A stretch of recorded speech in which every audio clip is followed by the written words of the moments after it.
चलिए जानते हैं आज की देश और दुनिया की सिलेक्टेड काम की और महत्वपूर्ण 50 बड़ी खबरों को सिर्फ 10 मिनट में। पर अभी तक आपने इस वीडियो को लाइक नहीं किया है तो वीडियो को लाइक कर दें और इस चैनल को सब्सक्राइब जरूर कर दें। अब की बार एनडीए सरकार, पीएम मोदी बोले, विरोधी एकजुट होकर भी बीजेपी से पीछे। जी हां, पीएम मोदी ने कहा कि हमारे विरोधी एकजुट होकर भी उतनी सीटें नहीं जीत पाए जितनी इस लोकसभा चुनाव में अकेले बीजेपी ने जीती हैं। मैं देश के कोने कोने में उपस्थित भाजपा के कार्यकर्ता को कहूंगा कि आपकी मेहनत, इतनी गर्मी में आपका बहाया पसीना, ये मोदी को निरंतर काम करने की प्रेरणा देता है। यूपी में भाजपा को चौंकाने के बाद अखिलेश यादव ने दे दिया बड़ा बयान, कहा जनता को प्रणाम। उप्र की जागरूक जनता ने देश को एक बार फिर से नई राह दिखाई है, नई आस जगाई है। ये संविधान, लोकतंत्र और आरक्षण बचाने की और सामाजिक न्याय सुनिश्चित करवाने की जीत है। अमेठी से हार के बाद स्मृति ईरानी का पोस्ट बोली, जोश अब भी हाय। जी हां, उन्होंने हार स्वीकार कर ली है और चुनाव हारने के बाद प्रेस कॉन्फ्रेंस में उन्होंने कहा है कि वह आगे भी अमेठी के लोगों की सेवा करती रहेंगी। एग्जिट पोल हुआ फेल, शो के बीच में ही रोने लगे एक्सिस माई इंडिया के एमडी प्रदीप गुप्ता। जी हां दोस्तों, लोकसभा चुनाव में इस बार एग्जिट पोल पूरी तरह से फेल नजर आए। ऐसे में टीवी पर शो के दौरान एक्सिस माई इंडिया के चेयरमैन और एमडी प्रदीप गुप्ता फूट फूट कर रोने लगे और उन्होंने बताया कि कहां गलती हो गई। रामायण के राम जीत गए, लेकिन राम की अयोध्या में हारी बीजेपी। चंदौली, गाजीपुर में भी नहीं चला जादू। जी हां, लोकसभा चुनाव 2024 में बीजेपी कई ऐसी सीटें हारी हैं जिसे वह जीतती आ रही थी, लेकिन इस बार राम की अयोध्या में बीजेपी हार गई और टीवी के रामायण के राम ने जीत दर्ज कर ली। हार के बाद विक्रमादित्य सिंह की पहली प्रतिक्रिया, बोले 400 पार वाले 300 भी नहीं पहुंच पाए। दरअसल हिमाचल प्रदेश से भाजपा की कंगना रनौत ने कांग्रेस के विक्रमादित्य सिंह को हरा दिया है। कंगना ने विक्रमादित्य सिंह को 70,000 से अधिक वोटों से मात दी। हैदराबाद में ओवैसी का दबदबा कायम, 5वीं बार दर्ज की जीत। बीजेपी की माधवी लता को 3 लाख वोटों से हराया। जी हां, हैदराबाद एमईएम का गढ़ रहा है। यहां से ओवैसी 2004 से लगातार लोकसभा चुनाव जीते आ रहे हैं। नतीजों के बाद कांग्रेस अध्यक्ष मल्लिकार्जुन खड़गे ने प्रेस कॉन्फ्रेंस की और कहा कि आज जो देश में चुनाव के रिजल्ट आए हैं, ये जनता का रिजल्ट है और यह लड्ढाई मोदी बनाम जनता है। हम विनम्रता से जनमत को मानते हैं और यह मैंडेट मोदी के खिलाफ है। कायदे से यह मोदी की नैतिक हार है। प्रचंड जीत के बाद पूर्व भारतीय क्रिकेटर यूसुफ पठान ने सांसद बनते ही पश्चिम बंगाल के लोगों से वादा किया है कि वो सबसे पहला काम एक स्पोर्ट्स अकादमी बनाने का करेंगे। बता दें कि उन्होंने बहरामपुर सीट से 5 बार के सांसद रहे अधीर रंजन चौधरी को हराया है।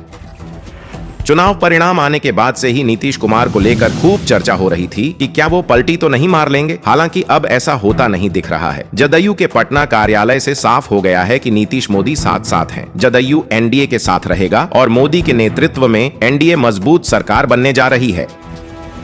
कांग्रेस के वरिष्ठ नेता दिग्विजय सिंह ने कहा है कि लोकसभा चुनाव में भाजपा के बहुमत हासिल करने में विफल रहने के बाद प्रधानमंत्री नरेंद्र मोदी के नेतृत्व पर सवाल उठेंगे। पीएम नरेंद्र मोदी ने कहा कि ये पहली बार होगा जब महाप्रभु जगन्नाथ की धरती पर बीजेपी का मुख्यमंत्री होगा। बीजेपी ने केरल में सीट जीती है और हमारे केरल के कार्यकर्ताओं ने बहुत बलिदान दिया है। आज उनके सपने पूरे हो रहे हैं। गाजियाबाद में बड़ा हादसा, दिल्ली मेरठ एक्सप्रेसवे पर खड़े ट्रक से टकराई डबल डेकर बस। हादसे में बस सवार 35 श्रद्धालु घायल हो गए। घायल श्रद्धालुओं को उपचार के लिए मोदीनगर सामुदायिक स्वास्थ्य केंद्र ले जाया गया। बस में महाराष्ट्र के श्रद्धालु बैठे हुए थे। जम्मू कश्मीर में सुरक्षा बलों का बड़ा ऑपरेशन, लश्कर-ए-तैयबा के टॉप कमांडर ढेर। जी हां, चुनाव नतीजों के बीच जम्मू कश्मीर में सुरक्षा बलों को बड़ी सफलता मिली है। सुरक्षा बलों ने जम्मू कश्मीर में लश्कर-ए-तैयबा के टॉप कमांडर समेत 2 आतंकी ढेर कर दिए हैं। जानकारी के मुताबिक आतंकियों ने सुरक्षा बलों पर पहले फायरिंग की थी। पीएम मोदी ने बीजेपी हेडक्वार्टर में पार्टी कार्यकर्ताओं को संबोधित करते हुए कहा कि 1962 के बाद पहली बार कोई सरकार लगातार तीसरी बार लौटकर वापस आई है। राज्यों में जहां भी विधानसभा के चुनाव हुए, वहां पर एनडीए को भव्य विजय मिली है। अयोध्या लोकसभा सीट पर पश्चिम बंगाल की मुख्यमंत्री ममता बनर्जी ने कहा कि इस पर मैं कोई टिप्पणी नहीं करूंगी, चुनाव हो गए हैं। बात यह है कि देश के असली शंकराचार्य संत, उन्होंने इसके खिलाफ में कहा था और आपने अयोध्या के लोगों की भावना देख ली है। रूस और चीन को धमकाने के लिए अमेरिका ने दागी अपनी सबसे खतरनाक परमाणु मिसाइल। जी हां दोस्तों, रूस और चीन को अपनी ताकत दिखाने और धमकाने के लिए अमेरिका ने अपनी सबसे खतरनाक परमाणु मिसाइल का सफल परीक्षण किया है। ये मिसाइल 88,000 किलोमीटर से ज्यादा गति से दुश्मन की तरफ बढ़ती है। गाजा में मिले 4 इजरायली बंधकों के शव। G7 ने सीज फायर के लिए हमास पर बनाया दबाव। दरअसल सीज फायर के प्रस्ताव को कभी हमास ठुकरा देता है तो कभी इजरायल, लेकिन इस बार अमेरिका के पहल पर इजरायल की ओर से दिए गए युद्ध विराम के प्रस्ताव को स्वीकार करने के लिए हमास पर लगातार दबाव बनाया जा रहा है।